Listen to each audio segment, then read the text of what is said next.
trying to start from a place of positivity.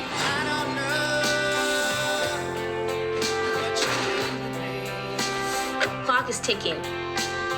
We're gonna be sending you to a culinary school. A hell of a lot of siblings in here. Don't look them in the eyes. Ideally, we need 5 days on. Yeah, I just can't do Fridays or Saturdays. When can I talk to the chef? You are. Oh.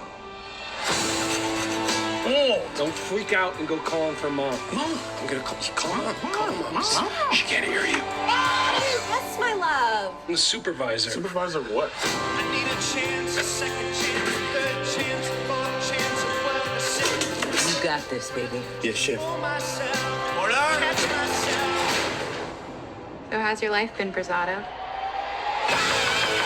Opening a restaurant.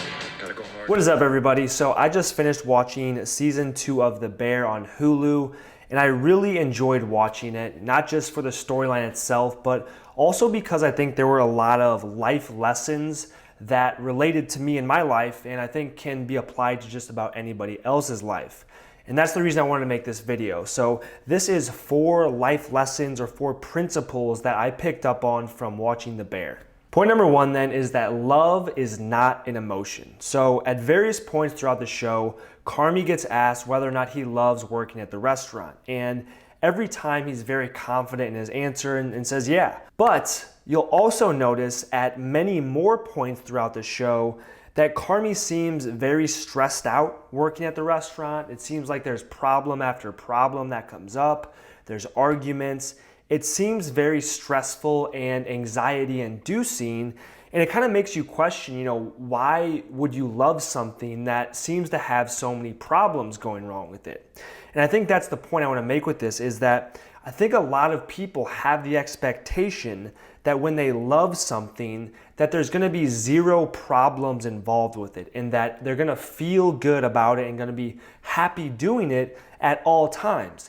And that just isn't reality, whether it's with your job or career or relationships or whatever it's with. I think if we can instead stop looking at the word love as a feeling or an emotion and instead look at it as a verb, I think it has a much healthier definition. For example, if I'm in a relationship with someone and I love them and I love the relationship that I'm in, that doesn't mean that there's going to be 0 problems and that I have to feel happy and overjoyed about it at all times. But instead, what it means is that I'm choosing to invest in the growth of that relationship because I love it. Moving on to point number 2 then, and that is that a clean kitchen creates the best dish. So early on in the series, you'll notice that the restaurant is kind of a dump. It's disorganized, chaotic, they're dropping things, they're bumping into each other, there's arguments, there's just chaos everywhere.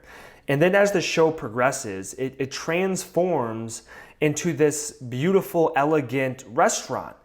And they're producing this awesome dessert, this awesome food, this awesome product. And the point I'm trying to make is that we are basically products of our environment. And I think this applies not only to the show and kitchens and restaurants and businesses, but also to our own lives as well. When we're operating in a very disorganized and chaotic environment and there's no rules and no standards, our product, the output, can only be so high. It's not going to be that well. It's going to match the environment basically.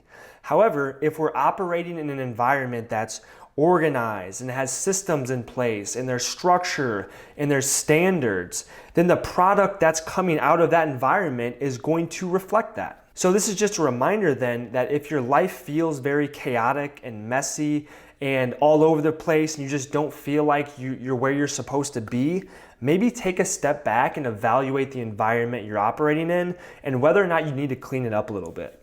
Life lesson number 3 then is that small details matter. Now, when I say this, I think back to a specific scene when Marcus, he goes off to like another country or something, and he's in this cooking class, cooking apprenticeship program, where he's learning how to make a dessert, and he's struggling with it because he's struggling to pay attention to the very small, minute details of this dessert. Now, from the outside looking in, you question, well, why do the details matter so much? And I think they matter for 2 reasons. One is that when you pay attention to the small details in one area of your life, it oftentimes means you're also paying attention to the small details in other areas of your life. If a restaurant is paying all this attention and detail to this dessert that they bring out to you, you can feel pretty confident that they're also paying all this attention and detail to things you don't see in the business. You know, when they're handling your food behind the scenes, or when they're handling your credit card, things like that. The second reason then is that people remember the small things because not everybody's willing to do the small things.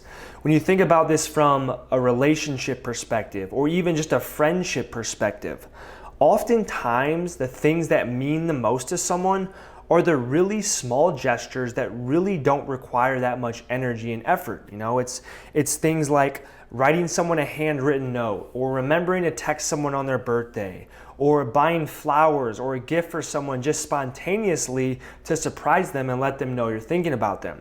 These are things that don't require much effort, but people remember them. So again, small details matter. And then moving on to the fourth and final point, and that is that purpose brings people together. Now, as I'm watching this show, I couldn't help but recognize how different all these different characters are. You know, they're different ages, they're different ethnicities, they're different genders. I would bet they have differences when it comes to religious beliefs or political beliefs, or what music they like, or how they dress. One person to the next, they're all just very different. But what's beautiful about it is that it doesn't stop them from all coming together and chasing a purpose together, chasing a vision, chasing a goal, in the case of this show, of creating a successful restaurant. And I think this is important for us to realize that, you know, when we have a goal or a purpose or something that we're chasing, it helps us to put things into perspective and stop focusing so much on the little things that really don't matter that much, and instead focus on the big overarching goal, the big overarching vision.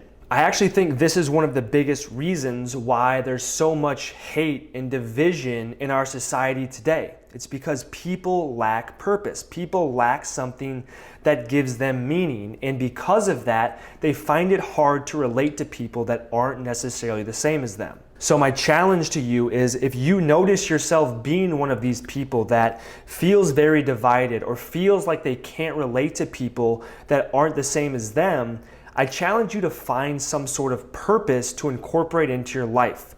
It could be something relating to fitness. It could be something with your job or career. It could be just volunteering in your community. But when you chase a purpose that's bigger than yourself, it makes it much easier to relate to other people. So there you have it. That was 4 life lessons, or 4 big key takeaways that I got from watching this show. And I think they apply to anybody's life, regardless of whether or not you're working in a restaurant or a kitchen or a business or not. It can literally be applied to anybody's life. So I hope this video gave you guys value. If it did, please consider liking and subscribing to the channel, or maybe even consider sending the video to someone else that also watched the show. But that's all I got. So I will see you guys in the next video, and I'm looking forward to season 3. See ya. Peace.